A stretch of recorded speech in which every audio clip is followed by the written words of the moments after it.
बाबूजी रउआ हमरा के कबे के पैदल पैदल लेके आओ तो नहीं कि वो गाड़ी कर लेवेला।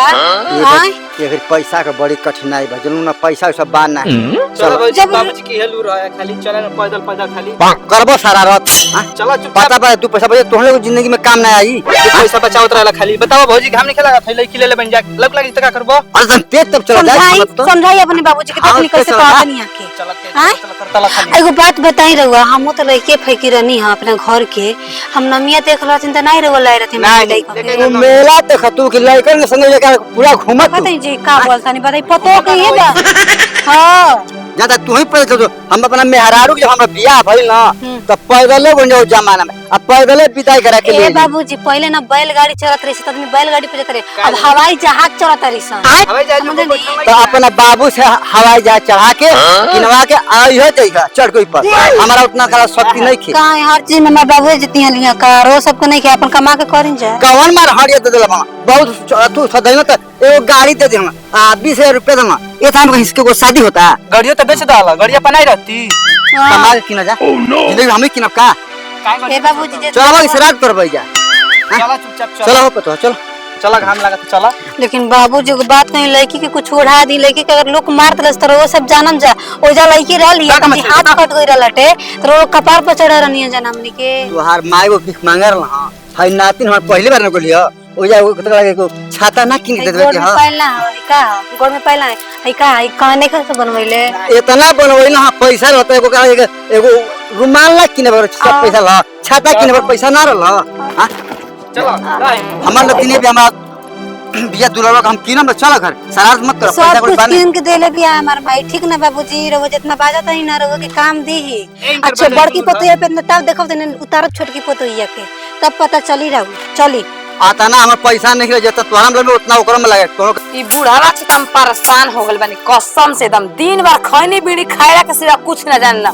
गइल बाना काल्हे के समझियाओ ना कि पतो के लेके आ जाई पतोया रही तो घर में खाना बनाई था हमारी गोबर कोठा करती सरसों पीटती लेकिन उनका ना समधिन के देख के उठलाली मन हो चुबत होई डाह के रखले बना ई ना कही हां कि एगो बोलेरो ठीक कली चाहे टेम्पू ठीक कली बैठा के लेके चल एक नंबर कंजूसी बूढ़ से भेंट भइल मुइया ना तो सोना के सीढ़ी बना चढ़ के दई हां बस आगे के सीढ़ी लगन हो लेकिन तबो अतना कंजूस पूछा मत अभी तक ले आवते बन सवेरे फोन करने तो निकलता नहीं बस निकलब डाह के रखले बन ओ जे खा ओ जे रह 2-4 साल रह खाली कब हितई घूमे के तब तो बुढ़वा के जांगर दम तेज रहेला खाली हितई घूम जगह चोर जिंदगी भर हमारा लेखा आदमी रहे ना इनका संग रह गई दूसरा मेरा भाग जैसे सा कही नाती के बेटा मोए गांव के सिवान के खेत में के कटाई गेहूं आ सरसों घरे के दवा के रखा जाई ना तो अभी बुढ़वा का हार्वेस्टर आ कटनिहार मिली खेत में ऐसे कहां मिले वाला बा घूम समझिया ना हमारा का करे के बा तू जाना तार बुढ़ापा में का होखी चला घाम लगा चला बोले चल आ जा बालू हो आ गइल का खुसरा कने पैदल लेकर आना बुढ़ा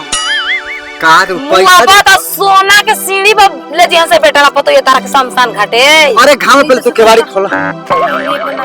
कहा त लेना टेम्पू को त ना किलन टेम्पू को अरे लाम लागत पंच को बुढ़ाऊ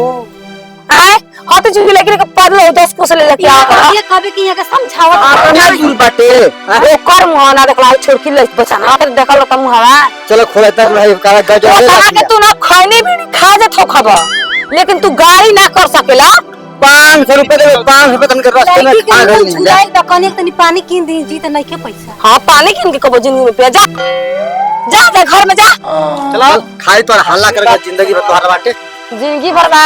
गाड़ी पर टेम्पू पर गाड़ी पर जान लियो तोहरा जमाने में टेम्पू गाड़ी ना लोकता है आज तो टेम्पू जगह गाड़ी होता बड़ा पतोहिया खाई कर चलावेला पैसा ले लेनी हमरा से बताई तो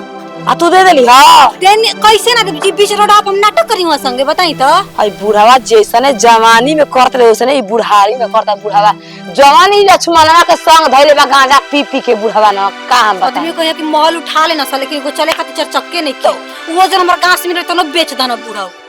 अरे बुढ़ावा बहुत पहले ही के कंजूस हटे जानली, यही से हम कहत नहीं कि तू अपन भैया के लिया के चले आऊ, लेकिन ना बाबूजी के भेजे केहू का कह के केहू लिया मन नहीं खियाइल। ला चार गो आदमी हंसिया नहीं को अपन मने आवे ले अपन मने जाए ला का लुरगरबा बुढ़ावा पर कोकना मुई तो देखिए केहू ना ओका करी चला